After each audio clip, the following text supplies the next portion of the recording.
প্রশ্ন থাকলে দেন। এই মুখ্যমন্ত্রী তিনি জঙ্গলমহল আসছেন, আদিবাসীদের জন্য কাজ করেছেন বলেছিলেন। স্থানীয় স্তরে তো আন্দোলন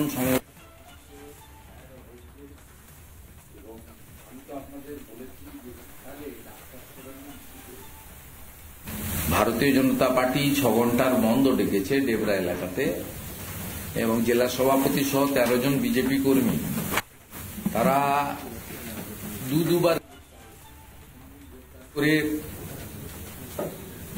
নারায়ণগড় থানাতে আটকে রাখা হয়েছিল।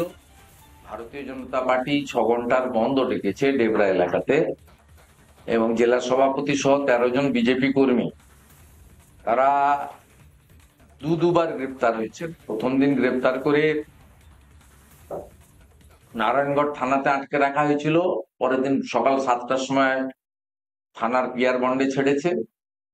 আর বন্ধের আগের দিন দেবরা বাজার থেকে গ্রেপ্তার করে 107 দিয়ে পরের দিন দুপুরবেলা 2টোর সময় খড়গপুর এসডিও কোর্ট থেকে তাদের বেলে উকিলের মাধ্যমে বেল নিতে হয়েছে। লড়াই তো চলছে, দমন পীড়নও চলছে। পুলিশকে লেলিয়ে দিয়ে মমতা বন্দ্যোপাধ্যায় দমন পীড়নই চলছে। একমাত্র ভারতীয় জনতা পার্টি এই আদিবাসীদের উপর অত্যাচারের বিরুদ্ধে সর্বাত্মক লড়াই সামনে থেকে দাঁড়িয়েই করছে। তার জন্য আমাদের অনেক কর্মী জেল খাটছে, মামলা খেয়েছে। আর সুবল সোরেনের ক্ষেত্রেও যোগ্য শিক্ষক শিক্ষাকর্মী তাদের যে মঞ্চ আছে তারাও কিন্তু লড়াই সংগ্রাম করার চেষ্টা করেছিলেন। তাদের 5 জনকেও দেবরা থানাতে ডিটেন করে দেওয়া হয়েছিল অবরোধ করার কারণে। অর্থাৎ আন্দোলন করা হচ্ছে, আন্দোলনের চেষ্টা হচ্ছে, সরকারের দমন পীড়নও আছে। এটা আবার নতুন করে কি বলার আছে? এই 5টা ইনসিডেন্ট আপনি দেখুন, বিচার পায়নি ওরা। তাদেরকে অর্থনৈতিকভাবে বঞ্চিত করছেন অধিকার থেকে। বাবা সাহেব আম্বেদকর যে অধিকার দিয়ে গেছেন, পশ্চিমবঙ্গে 60 থেকে 70 হাজার অ্যাপয়েন্টমেন্ট হয়েছে ক্যাজুয়াল কন্ট্রাকচুয়াল গত 10 বছরে। ওখানে রিজার্ভেশন দেওয়া হয়নি। এর থেকে বড় জিনিস কি আছে? পার্মানেন্ট অ্যাপয়েন্টমেন্ট হয় না। আর যে কথা জুয়েলজি বলেছেন, ফেক এসটি সার্টিফিকেট, আপনি ব্যানার্জি চ্যাটার্জিকেও এসটি বানিয়ে দিচ্ছেন, আপনি সেন মন্ডলকে এসটি বানিয়ে দিচ্ছেন। কত এসটি ফেক সার্টিফিকেট! শুধু রায়গঞ্জ এসডিওই তো 54টা এসটি সার্টিফিকেট কেস করে ধরা পড়েছে। গোটা রাজ্য জুড়ে লক্ষ লক্ষ ভুয়া এসটি সার্টিফিকেট অন্যদিকে নেই। আপনাদেরকে আমি একটু পরেই বিকালে পোস্ট করে দেবো, সোশ্যাল মিডিয়ায় পেয়ে যাবেন। 15,000 টাকা কনসলিডেট পেতে ফুড সাপ্লাইতে কিছু আইপ্যাকের লোককে ঢুকাচ্ছে। তাদের সেখানে রিজার্ভেশন নেই, এসসিও নেই, এসটিও নেই, ফিজিক্যালি চ্যালেঞ্জও নেই। আর ওবিসি তো 12টা বাজিয়ে দিয়েছে। অবৈধভাবে 76টা মুসলিম কমিউনিটিকে সুযোগ দিতে গিয়ে ওবিসি তো অরিজিনাল ওবিসির 12টা বাজিয়ে দিয়েছে। জীবন কৃষ্ণ সাহার বাবা নিজেই বলছেন যে বিধায়ক হওয়ার পর জীবন কৃষ্ণের সম্পত্তি বেড়েছে, এবং ইডি সূত্রে যা জানা যাচ্ছে যে প্রচুর জমি তিনি কিনেছেন।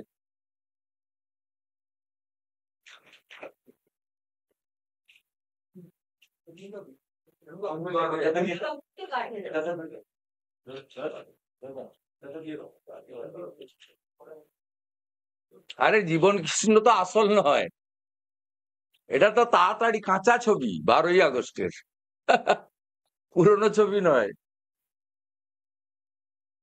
জীবন মাল তুলেছে, মালটা তো নিজে রেখেছে কিছুটা, মূল মালটা তো গেছে কোথায়? তো ছবি বলছে, সমাজদার কা তো ইশারাই কাফি হ্যায়, ছবি কথা বলে।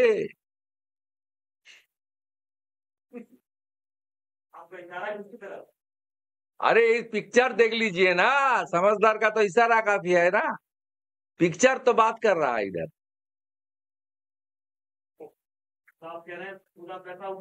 यस, ये मेरा बात नहीं काकू।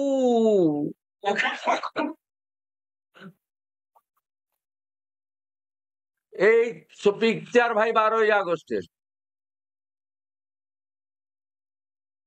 12ই আগস্টের পিকচার। সাংগঠনিক বৈঠক, কি বৈঠক ডিকুচু, সেখানে কি আলোচনা হয়েছে? আপনি তো ভিডিওগ্রাফি নয়, আলোচনা জানবেন কি করে?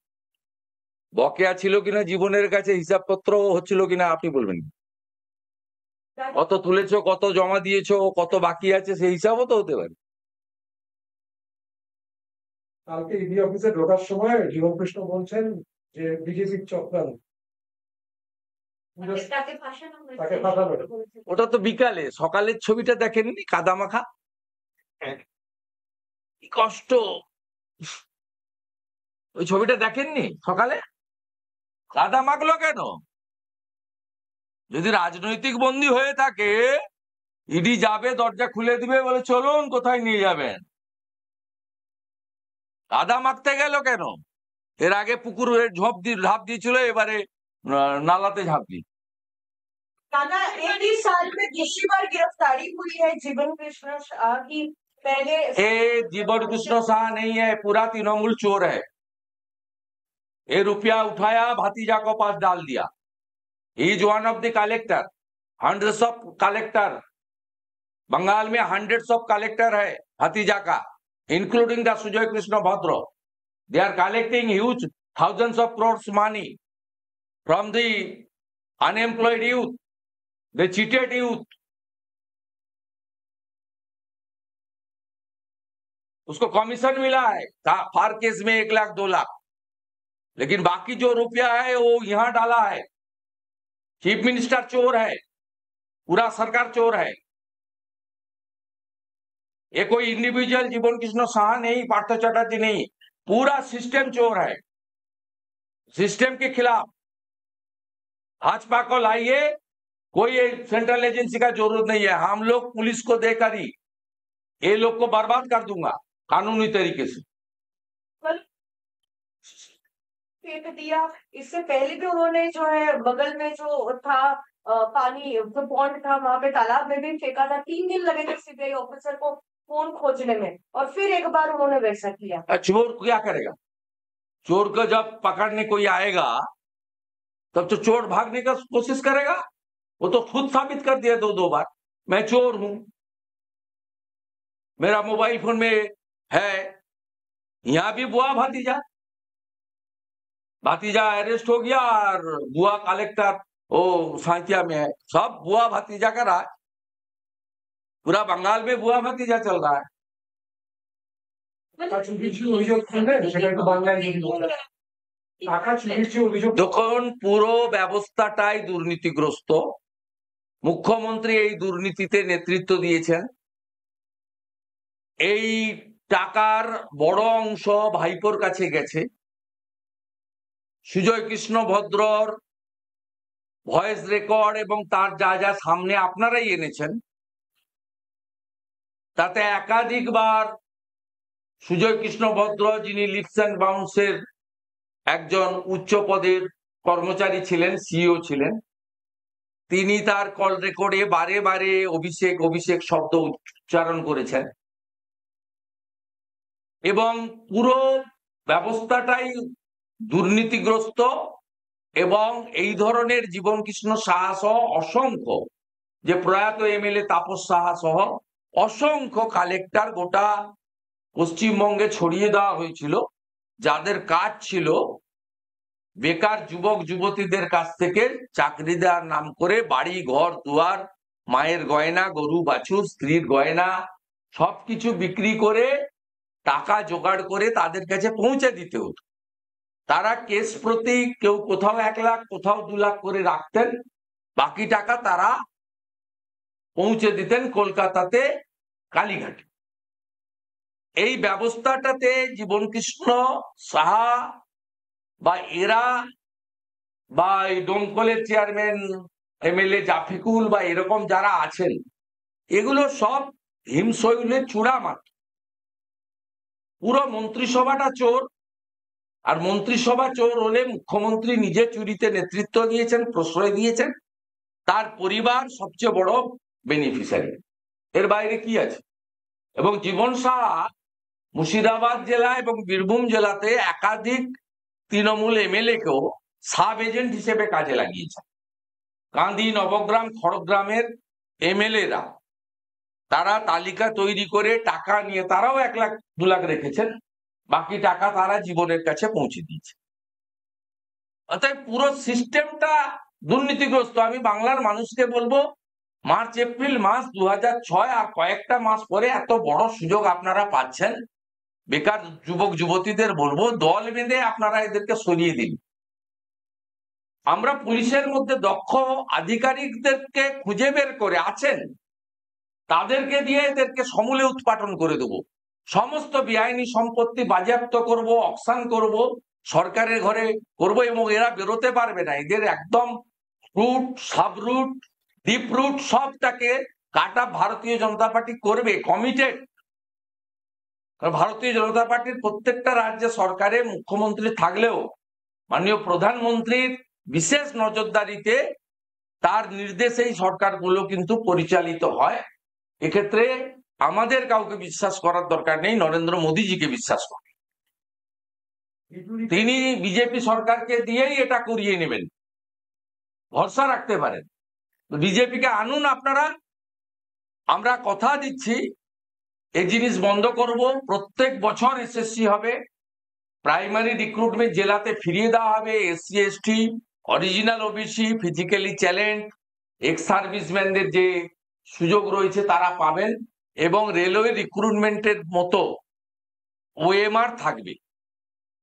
আপনি যা লিখবেন একটা কার্বন কপিতে বাড়ি নিয়ে যাবেন, যাতে আপনি কত নাম্বার পেয়েছেন পরবর্তীকালে আপনি নিজে বুঝে নিতে পারেন, যেটা রেলে হয়।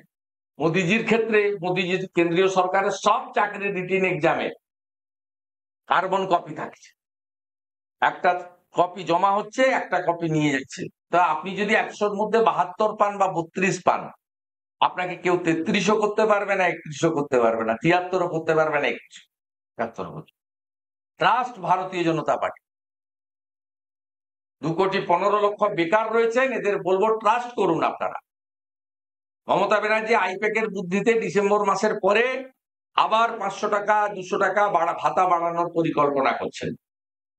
জানুয়ারি ফেব্রুয়ারি 100 করে দিয়ে বলবেন নির্বাচন বিধি হয়ে গেছে, আবার সব পরিকল্পনা শেষ করে দিচ্ছে এইসব করে। আপনারা এখন থেকে সতর্ক হন, সজাগ হন, আস্থা রাখুন দেশের প্রধানমন্ত্রীর উপরে এবং বিশ্বের সর্ববৃহৎ রাজনৈতিক দল ভারতীয় জনতা পার্টি। সিআইডি দিয়েছে, আজকে কোর্ট বলেছে যে সিআইডি তদন্ত করবে। শুনুন, অ্যাগ্রিড লোকেরা বলবে, পরিবারের লোকেরা, আমি যেহেতু এটা বিজেপির লোকেরা মারা গেছে, পরিবারকে আমি সহযোগিতা করছি, we are not happy.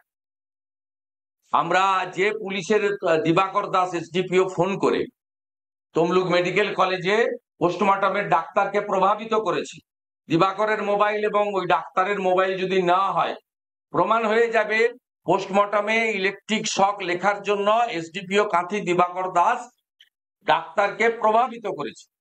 Doctor সেই ফাঁদে পা দিয়েছেন।